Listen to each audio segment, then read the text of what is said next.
Good day, YouTube. Quick update on the end of Saturday here before I head back to work tomorrow. We've got this harness back together. All these splices, wire for wire, redone. These wires still I need to pull out of the harness. There could be a couple other pinks when I follow these back and come back to a lead and find out that one of these was, so there could be multiple wires, and then we'll just fish them back out wherever they go. I still have these to pull. This one's all done and complete. Got to remove the ground from here and reroute it back up to join this ground here in the spliced harness on the back of the block, and that'll put all the grounds in one spot. And while we're working, just quick took a break from this, decided I was gonna do this 6.0 starter. Like I said, that small little wire here for your starter. I believe it's this purple one here that I got coiled up, that little ring that goes on there onto here, and I even broke one of the big ground strap off the back side of this, or else you could do a fire. I could fire it up with a battery and the jumper cables just to see if it spins. But I just thought I'd touch base on you with this because rather than changing the whole starter, this is a lot easier. All you need is well, I'm using a 4mm 6-point deep socket because the shallow is too in there. The deep seems to have enough clearance. And take 3 bolts out around here.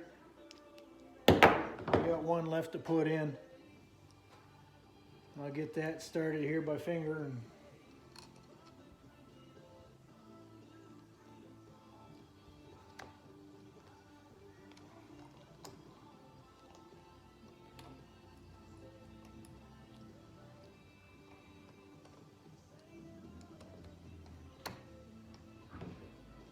And we'll just tighten it down and she'll be ready to go back on.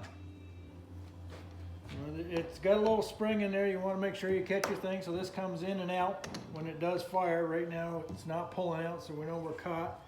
It does seat up in there tight, so we just got to tighten these bad boys back up and we'll have a good starter for the 6.0 again. And as soon as these harnesses are done, we'll be looking at firing it up on the engine stand.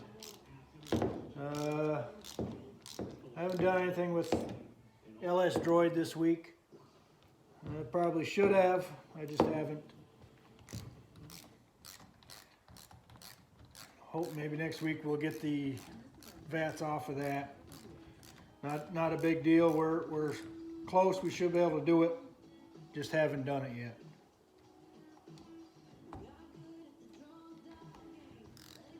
And just removing the vats, if you're going to do an LS swap into a project vehicle and want to do it on the cheap and you don't want to put a cam in it or anything like that, just leave it stock LS Droid and just remove the vats is the way to go.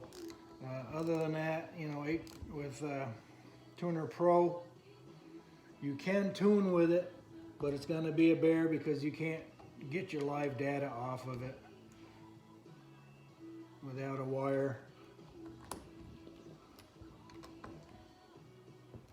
And there we go, we got a good starter here. Got to tighten down my ground strap.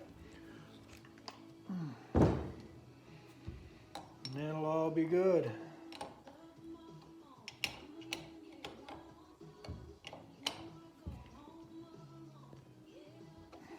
There. One rebuilt starter, half price. If it wasn't for the rust belt, these probably would have come off. You boys in the South probably know that. Little WD-40 penetrant, well, hey. Up here, things tend to come off in chunks.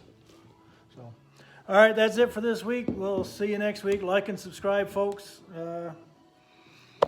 We'll see you around soon. yeah, let me know what you want to see here. We'll try and touch base on it and get a video on it, whatever you want to do.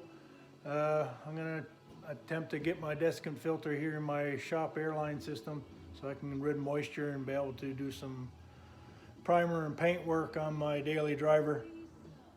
So we might have a piece on that too, a little body work 101, or as I'm doing it anyways. Not necessarily a 101 because I'm not that smart. I'm learning as I go. But there's enough information on YouTube. We can reverse engineer this. Anybody, if I can do it, you can do it. There's enough information on YouTube to be able to do just about any job you want to. Just type it in the search, see what you want to see, and have yourself a great one. We'll see you next time. Bye.